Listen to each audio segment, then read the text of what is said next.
Halo semuanya, selamat datang di video pembelajaran Universitas Indonesia. Perkenalkan, nama saya Abdul Halim Hamdani dari Departemen Teknik Sipil Bidang Geoteknik. Sesi kali ini, saya akan membawakan topik tentang mekanika tanah tak jenuh. Ini adalah sesi introduction tentang kenapa mekanika tanah tak jenuh itu penting. Tanah tak jenuh didefinisikan sebagai tanah yang mengandung udara. Tanah tak jenuh dapat ditemukan pada natural soil dan engineered soil. Pada tanah alami atau natural soil, tanah tak jenuh terlihat pada zona di atas muka air. Tanah ketika tekanan air pori bernilai negatif atau disebut dengan soil suction. Soil suction berkontribusi terhadap kekuatan geser tambahan di dalam tanah. Namun, zona tanah tak jenuh ini dipengaruhi oleh kondisi iklim.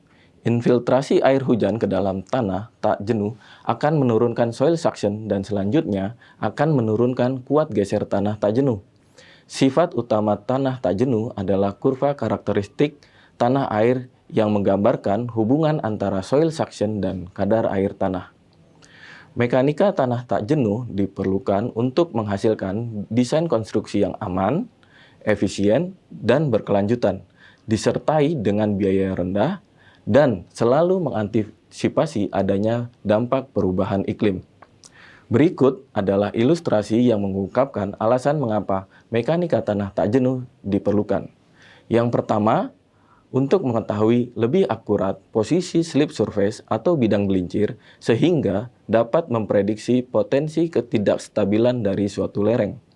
Yang kedua, prinsip dari teori mekanika tanah tak jenuh dapat digunakan untuk mengetahui daya dukung fondasi yang ditempatkan di atas tanah tak jenuh.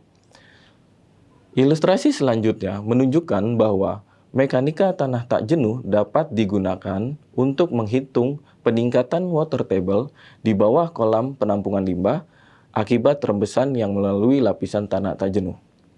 Selanjutnya, ini adalah salah satu aplikasi yang cukup penting dari mekanika tanah tak jenuh, yaitu untuk menganalisis terjadinya rainfall induced slope failure atau kelongsoran yang terjadi akibat adanya hujan.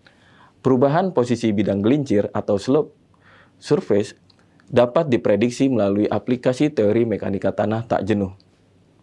Sifat dan teori tanah tak jenuh diperlukan untuk memahami perilaku tanah bermasalah, yaitu soft soil, guna menemukan solusi yang tepat untuk perbaikan tanah. Yang kedua, sifat dan teori tanah tak jenuh diperlukan dalam analisis rembesan untuk menganalisis tanah longsor akibat curah hujan. Yang ketiga, sifat dan teori tanah tak jenuh diperlukan untuk merancang kapasitas drainase agar air dapat mengalir dari timbunan yang dipadatkan di belakang dinding. Sifat dan teori tanah tak jenuh juga diperlukan untuk merancang perlakuan yang sesuai untuk kelayakan hidup tanaman terutama pada musim kemarau panjang. Sifat dan teori tanah tak jenuh juga diperlukan untuk menganalisis aliran air selama curah hujan melalui lapisan tanah tak jenuh, yaitu untuk drainase permukaan tambahan. Dan terakhir, sifat dan teori tanah tak jenuh diperlukan untuk memahami pengangkutan kontaminan dan menemukan solusi yang tepat untuk menghindari air lindi. Sekian video untuk sesi kali ini. Terima kasih bagi teman-teman yang sudah menonton. Jangan lupa like video ini dan berikan komentar teman-teman di kolom komentar di bawah ini. Terima kasih.